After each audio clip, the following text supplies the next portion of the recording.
अस्सलाम वालेकुम नाजरीन, लॉ एंड लॉयर्स में मैं हूं चौधरी जावेद और आप देख रहे हैं ज़िगज़ैग न्यूज़। नाजरीन, बड़ी खुशी की बात है कि पंजाब में नए बल्दियाती इलेक्शंस होने जा रहे हैं। ये इलेक्शन नए जारी होने वाले लोकल ऑर्डिनेंस 2021 के तहत जमात और पैनल्स की बुनियाद पर होंगे। अगर कोई उम्मीदवार आज़ाद हैसियत में इलेक्शन लड़ना चाहे तो वो भी सिर्फ पैनल की बुनियाद पर इलेक्शन लड़ने का अहल होगा। इस नए कानून में तहसील काउंसिल, म्यूनसिपल कॉरपोरेशन, म्यूनसिपल कमेटियाँ और टाउन कमेटियों को ख़त्म करके उनकी जगह नेबरहुड और विलेज कौंसिल का नया निज़ाम लागू कर दिया गया है। शहरों में नेबरहुड और विलेज कौंसिल के अरकान की मर्ज़ी से कम्युनिटी कौंसिल और देहातों में पंचायत कौंसिल भी कायम की जाएंगी। ये कम्युनिटी कौंसिल और पंचायत कौंसिल 9 अरकान पर मुश्तमिल होंगी और इनमें ख़वातीन के लिए 2 मखसूस सीटें भी होंगी। इस नए ऑर्डिनेंस के तहत न सिर्फ मेयर का इंतखाब बराह रास्त वोटिंग से होगा बल्कि कौंसिल की सतह पर मजदूर, किसान, ख़वातीन, अक़लियत, नौजवान और ताजर तबका की मखसूस सीटों का इंतखाब भी बराह रास्त वोटिंग से होगा। यानी इस दफ़ा पहली बार हमें सियासी जमातों की सतह पर एक बड़ा सियासी दंगल मेयर और डिप्टी मेयर के बराह रास्त इंतखाब की सूरत में देखने को मिलेगा। इस नए बल्दियाती ऑर्डिनेंस 2021 के तहत पंजाब में 11 मेट्रोपॉलिटन, 25 डिस्ट्रिक्ट, 3423 विलेज और 2171 नेबरहुड काउंसिल्स कायम होंगी। जबकि ये बल्दियाती इलेक्शन 2 मराहिल में होंगे। पहले मरहले में नेबरहुड और विलेज काउंसिल के इंतखाबात होंगे, जबकि दूसरे मरहले में मेट्रोपॉलिटन और ज़िला काउंसिल के इंतखाबात होंगे। पंजाब के तमाम डिवीज़न में मेट्रोपॉलिटन कॉरपोरेशन जबकि अजला में ज़िला काउंसिल कायम की जाएंगी। अलबत्ता लाहौर का पूरा ज़िला मेट्रोपॉलिटन कॉरपोरेशन होगा। लाहौर का सरबरा लॉर्ड मेयर जबकि दीगर शहरों के सरबरा सिटी मेयर कहलाएंगे। नाजरीन, ये बड़ी खुशाइंद बात है कि हुकूमत बल्दियाती इलेक्शन करवाना चाहती है। हम अपने प्रोग्राम्स में अक्सर कहते रहे हैं कि किसी भी मुल्क में शहरी सहूलतों की ज़ामिन बल्दियाती हुकूमत या बल्दियाती इदारे ही हुआ करते हैं और ये इदारे सियासत की नर्सरी भी होते हैं। यहीं से सीख कर सियासतदान मुल्की सियासत के उफ़क़ पर नमूदार होते हैं। मगर हम 72 सालों से बल्दियाती इदारों पर तजर्बात दर तजर्बात ही करते चले आ रहे हैं। हर हुकूमत एक नया बल्दियाती निज़ाम लेकर आ जाती है और इस तरह ये बुनियादी जमहूरी निज़ाम हर बार अपनी पटड़ी से उतर जाता है। इन बल्दियाती इदारों को कभी मुअत्तल कर दिया जाता है तो कभी इनके इख्तियारात ख़त्म कर दिए जाते हैं। हमारी मुख्तसर सी तारीख़ में ये 5वां बल्दियाती निज़ाम लाया गया है और हम उम्मीद करते हैं कि इस निज़ाम को चलने दिया जाएगा ताकि ये इदारे मजबूत हो सकें और हम तब्दीली सरकार से ये तवक्को भी करते हैं कि वो बल्दियाती इलेक्शन ज़रूर करवाएंगे और इस पर यू टर्न नहीं लेंगे। तब्दीली सरकार ने एक और तब्दीली ये की है कि आइंदा होने वाले तमाम ख़ुसूसन बल्दियाती इंतखाबात EVM यानी इलेक्ट्रॉनिक वोटिंग मशीनों पर होंगे। पंजाब काबीना ने तो इसकी सर्कुलर मंजूरी भी दे दी है और वफाकी हुकूमत भी बाज़िद है कि नए होने वाले तमाम इलेक्शन हर सूरत में EVM पर ही होंगे। जबकि इलेक्शन कमीशन ने पायलट प्रोजेक्ट के बगैर EVM पर इलेक्शन करवाने से इनकार कर दिया है और इस इनकार के बाद हुकूमती वजीर फवाद चौधरी ने इलेक्शन कमीशन को बाज़ाब्ता धमकी देते हुए कहा है सिर्फ EVM के ऊपर इंतखाबात को मानता है। लॉ मिनिस्टर साहब जो हैं उनका भी यही ख्याल है कि बादिल नज़र में जो हुकूमत है वो इलेक्शन कमीशन को तभी फ़ंड इलेक्शंस के लिए दे सकेगी जब वो इलेक्शंस EVM के ऊपर होंगे। फवाद साहब को शायद ये इल्म नहीं है कि हुकूमत के पास ऐसा कोई इख्तियार नहीं होता कि वो इलेक्शन कमीशन के फंड्स रोक सके। मगर सवाल ये है कि क्या इलेक्शन कमीशन और अपोजिशन के तहफ़्फ़ुज़ात के बावजूद EVM पर इलेक्शन करवाना दुरुस्त होगा और अगर ज़बरदस्ती करवा भी लिए जाएँ तो इन इंतखाबात की क्या साख होगी और क्या हम EVM पर इलेक्शन करवाने की अहलियत भी रखते हैं।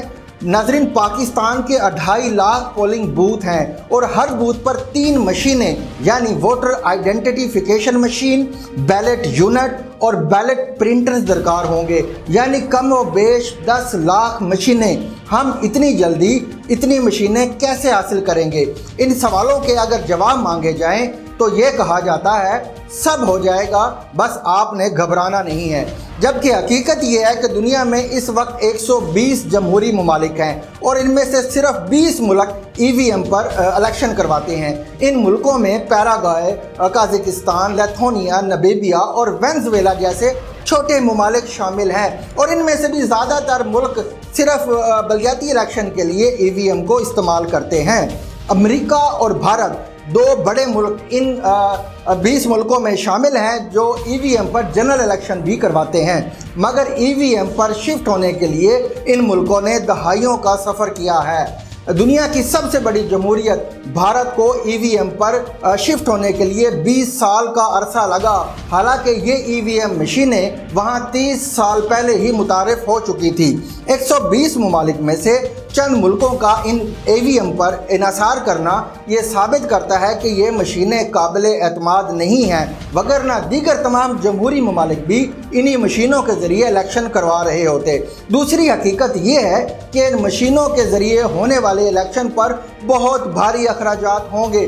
2008 کے الیکشن پر 2 ارب روپے، 2013 کے الیکشن پر 5 ارب اور 2018 کے الیکشن پر 25 ارب روپے خرچ ہوئے تھے، اور اگر آئندہ جنرل الیکشن ان مشینوں پر کروائے جاتے ہیں تو 425 ارب روپے خرچ ہوں گے، جو نہ صرف ایک ریکارڈ ہوگا بلکہ ہمارے جیسے غریب ملک پر ایک بہت بھاری بوجھ بھی ہوگا۔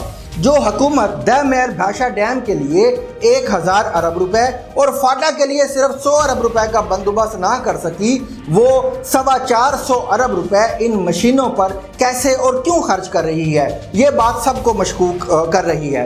مزید یہ کہ مشینوں کو چلانے کے لیے لاکھوں ماہرین بھی بھرتی کرنا پڑیں گے جو عوام کو سمجھائیں گے کہ وہ کیسے اپنا ووٹ کاسٹ کر سکتے ہیں۔ ہماری وہ 70% ان پڑھ عوام جنہیں روایتی طریقے سے بھی ووٹ ڈالنا نہیں آتا، وہ کیسے ان ڈیجیٹل مشینوں کو استعمال کریں گے، جبکہ بلوچستان کے 30% علاقوں میں بجلی بھی نہیں ہے، تو وہاں یہ مشینیں کیسے چلیں گی؟ اور وہ لوگ جو معذور ہیں، اسپیشل ہیں، یا جن کے انگوٹھے کی لکیریں معدوم ہو چکی ہیں، وہ کیسے اپنا حق رائے دہی استعمال کریں گے؟ ان سب سوالوں کا ایک ہی جواب ملتا ہے، آپ نے گھبرانا نہیں ہے، سب ہو جائے گا۔ پہلے الیکشن میں اگر بیلٹ پیپر خراب ہو جاتا تھا تو دوسرا بیلٹ پیپر جاری کر دیا جاتا تھا، لیکن EVM پر غلط ووٹ کاسٹ ہونے کی صورت میں ووٹر کو یہ سہولت نہیں دی جائے گی اور یوں یہ ووٹ ضائع ہو جائے گا۔ سب سے اہم فیکٹر یہ ہے کہ اگر PTI کی ضد پر ان EVM مشینوں پر 425 ارب روپے خرچ کر بھی دیے جائیں تو ٹیکنالوجی کی جدت کے باعث 5-10 سال بعد یہ مشینیں قابل استعمال نہیں ہوں گی۔ جیسے 10 سال پہلے کا کمپیوٹر اور موبائل فون اب کسی کام کا نہیں رہا، بلکہ ان کی جگہ نئے سسٹمز نے لے لی ہے۔ ہمارے ملک میں تو اسٹیٹ بینک، ہائی کورٹ اور نادرا کی ویب سائٹس اور ڈیٹا تک ہیک ہو جاتا ہے، تو وہاں ان مشینوں کا ڈیٹا کتنی ساکھ کا حامل ہوگا؟ الیکشن میں بڑا مسئلہ پولنگ اسٹیشن سے ریٹرننگ آفیسر اور مرکزی الیکشن کمیشن تک ریکارڈ پہنچانے کا ہوتا ہے، کیونکہ زیادہ گڑبڑ اسی عمل میں کی جاتی ہے، لیکن یہ مشینیں اس کام میں بھی کوئی مدد نہیں کر سکتی کیونکہ مرکزی سسٹم کے ساتھ یہ مشینیں منسلک نہیں ہوں گی۔ اس مسئلے کے حل کے لیے ہم نے 2018 میں RTS بنایا تھا، لیکن پھر ہم سب نے اس سسٹم کو بیٹھتے ہوئے بھی دیکھا۔ ان سب اعتراضات اور تحفظات کے باوجود PTI سرکار باضد ہے کہ آئندہ ہونے والے تمام الیکشن EVM پر ہی ہوں گے، جبکہ دوسری طرف الیکشن کمیشن نے بھی واضح کر دیا ہے کہ پائلٹ پروجیکٹ کے بغیر جلد بازی میں یہ سسٹم انسٹال نہیں ہو سکتا، جبکہ اپوزیشن کا کہنا ہے کہ آئندہ الیکشن میں PTI کی جیت کا دار و مدار صرف ان مشینوں پر ہے، اسی لیے ہم ایسا سسٹم انسٹال نہیں ہونے دیں گے جس کا فائدہ صرف اور صرف PTI کو ہوگا۔ یعنی ہمارا ملک ایک نئے سیاسی بحران میں داخل ہو چکا ہے، ایک ایسا بحران جس کا پاکستان کبھی بھی متحمل نہیں ہو سکتا۔ PTI کو سوچنا چاہیے کہ الیکشن صرف PTI نے نہیں، دیگر سیاسی جماعتوں نے بھی لڑنا ہوتا ہے، اور یک طرفہ قانون سازی 2023 کے الیکشن کو 2018 کے انتخابات کی طرح متنازع بنا دے گی، اور اگر ان مشینوں نے PTI کو کامیابی دلوا بھی دی تو ان کی اخلاقی پوزیشن اور ساکھ نہ ہونے کے برابر ہوگی۔ लिहाजा PTI को तमाम स्टेक होल्डर को मुतमईन करके ये कदम उठाना चाहिए। मगर इमरान खान के बकौल वो 80,000 अफराद के कातलों से तो मुज़ाकरात करने के लिए तैयार और बेताब हैं, मगर किसी अपोजिशन जमात से हाथ नहीं मिला सकते। सबसे हम बैठ के अपने मसले अमन से हल करने के लिए तैयार हैं, चाहे वो बलूचिस्तान में लोग हों, चाहे हमारे पुराने कबायली इलाके के लोग हों, वजीरिस्तान के लोग हों, जिधर भी हों, सबसे हम बातचीत से मसले हल करेंगे। सिर्फ हम जिससे मुफाहमत कभी नहीं करेंगे वो लोग हैं जिन्होंने पाकिस्तान की अवाम का पैसा चोरी करके मुल्क से बाहर लेके गए। यानी खान साहब TLP और TTP से तो बात करने को तैयार और बेताब हैं, मगर पाकिस्तान की सियासत जमातों से हरगिज़ नहीं। तो फिर एतमाद की फ़ज़ा कैसे कायम होगी? अब यही दुआ की जा सकती है कि अल्लाह हमारे मुल्क को इस नए सियासी बहरान से महफूज रखे।